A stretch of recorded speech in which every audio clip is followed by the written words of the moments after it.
por amor a su padre, que se lo pidió, pero la abandonó la práctica de la medicina por amor a la humanidad, porque se consideraba un mal médico y tenía miedo a perjudicar a los enfermos.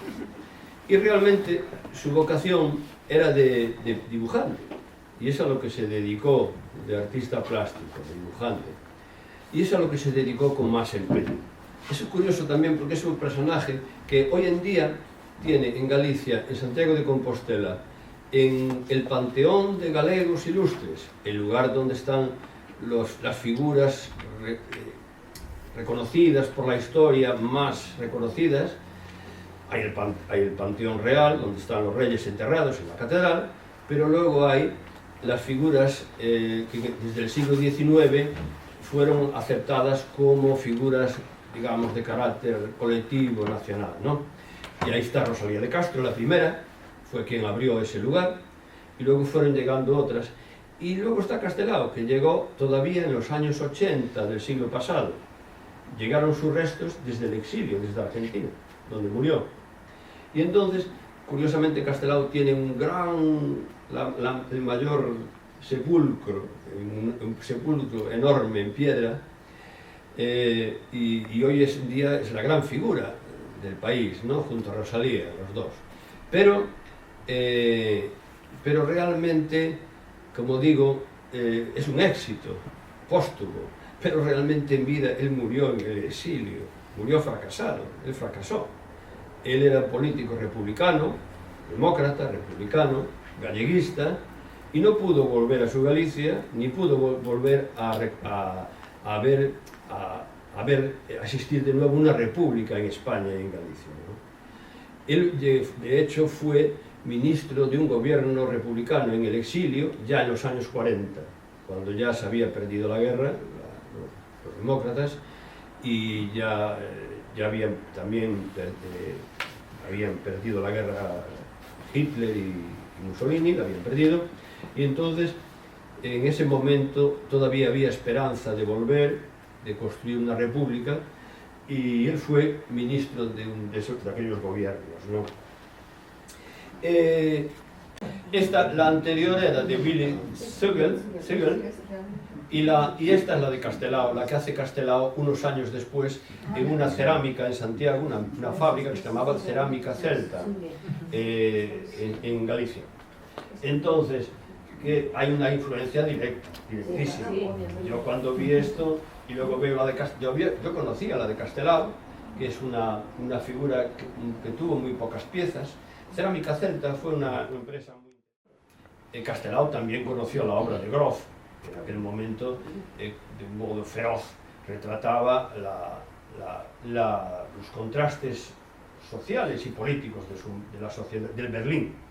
No de Alemania en conjunto, de Berlín, aquel Berlín, ¿no? Por eso puse lo de Simplicissimus, porque esta es una de las escenas de Cate, escenas, como se pueden ver, de dolor en una casa pobre, en una casa proletaria, de muertos, y todo eso, ¿no? Otra también de la misma amistad, y luego veremos las de Castelao, desde aquí. Bien, sigue siendo de esta mujer, y ahora encontramos ya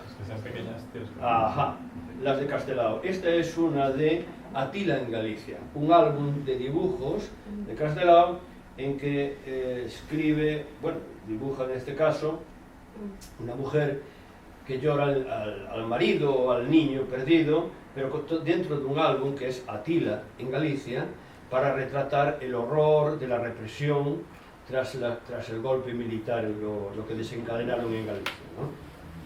Y entonces ya se puede apreciar aquí que hay una búsqueda de una influencia del expresionismo, claramente, de lo que había visto y estudiado.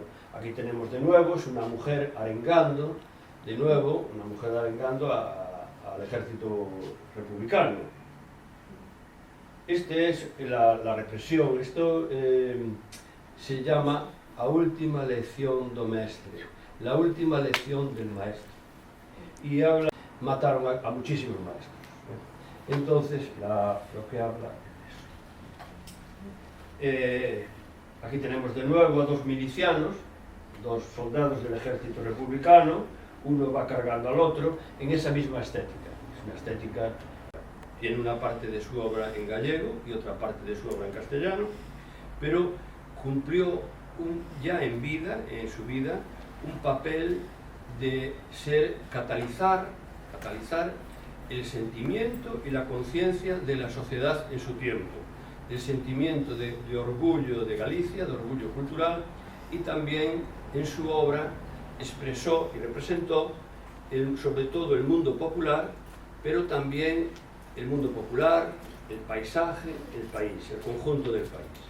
Y al mismo tiempo defendió la identidad gallega, precisamente frente a las actitudes hostiles, a las negaciones que se hacían desde el Estado, ¿no? Desde el Estado español, desde la corte, ¿no?, de los Borbones, ¿no?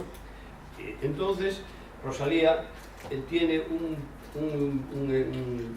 carácter artístico, pero también afectivo. Y también, sin duda, también tiene un carácter de reivindicación político. Rosalía, en su obra, representa la cultura gallega como país, la defensa de la cultura de las clases populares y además, de un modo muy claro, una conciencia feminista clarísima, muy militante. La defensa, la representación en su obra poética de la situación que vivían las mujeres en Galicia en aquella época, e incluso también su conciencia y su orgullo de ser escritora como profesión. Hay antes es famosa entre el pensamiento feminista, la reivindicación de la novelista y escritora inglesa Virginia Woolf, de la reivindicación de que toda mujer necesita una independencia económica y una habitación propia para escribir. Es decir, la reclamación del orgullo de ser escritora, de ser mujer, pero escritora. Y Rosalía de Castro, mucho antes, ya reivindica eso mismo, exactamente. Hay un texto de ella, que se llama Carta a mi amiga Eduarda. En esa carta a mi amiga Eduarda, ella reivindica, teoriza y denuncia también cómo ella, por ser mujer, se le niega el respeto literario.